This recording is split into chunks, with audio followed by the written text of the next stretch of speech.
Assalamu alaikum wa rahmatullahi wa barakatuhu. Myself Aisha Sheikh, the headmistress by profession, a teacher-trainer, state secretary admin of Private Schools and Children Welfare Association Karnataka.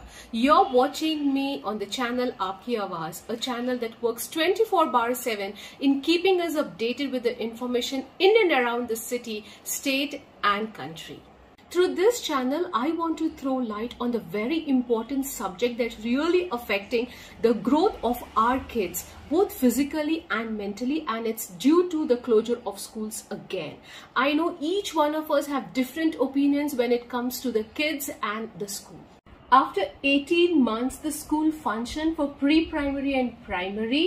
That was on October 25th, 2021. We worked for offline for 2 months and 9 days, concentrating on the bridge course of the child, creating and concentrating on the mindset of the child in reading, writing, speaking, and also trying to keep him avoided by using the gadgets that were disturbing his creativity and problem solving.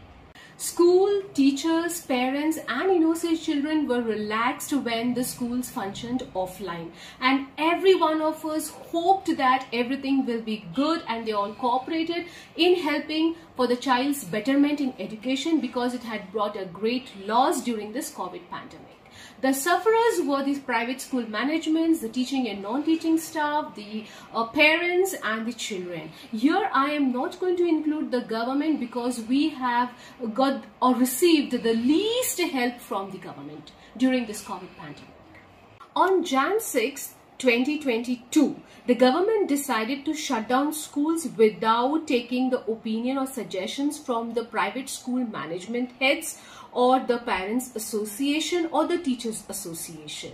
Did the government ever think that taking sudden call on closure of schools, what effect or what impact will it leave on the children's education?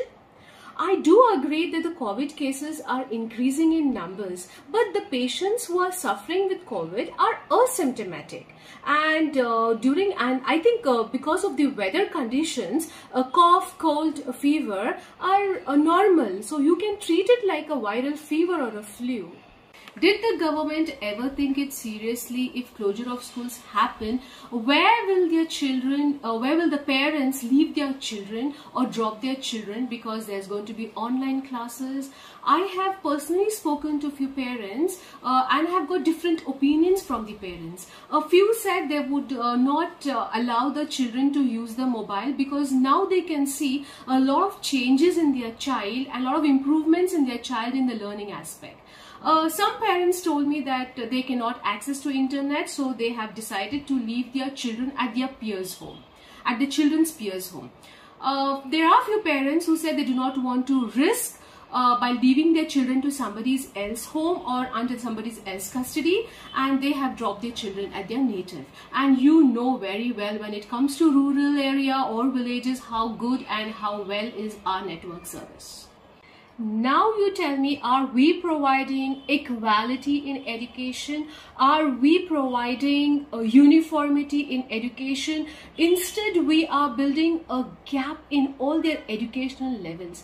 Are we prepared? Are our students prepared to face the board examination if we are giving them a confusion mode of learning, the online mode, the offline mode? Instead, the government can supervise the schools, take actions on the schools that do not follow the COVID protocols, arrange classes on the alternate days for children, take the experts' advice, take the educationalists' advice, take the private school management's advice, and ask the parents also not to send the children if they are unwell. In such ways, we can start running offline classes, and whatever gap has been built, we really can, all of us, try to remove that gap and give that flow and smooth functioning of education to our kids. Many countries have announced not to panic about the third wave and to treat it like the flu. I was just going through an article yesterday in the Economic Times, which states our state government has stated that the patients who are in critical situation or who requires an emergency can only visit the hospitals, and people with mild symptoms can be treated at home. So you yourself are clear in your statement by telling that the third wave is not very effective, and the third wave can be treated at home. Then why are you creating a confusion among the people, among the parents, and not allowing them to send their children to schools, and creating a panic situation and fear in the parents, which has to be avoided and taken very seriously. So I, on behalf of every member associated in the education field, urge the government to please think over these issues and try to find out solutions before the innocent kids' education leads to a heavy loss. Thank you for watching Aapki Awaaz. Be in touch with the channel for the latest updates. Thank you.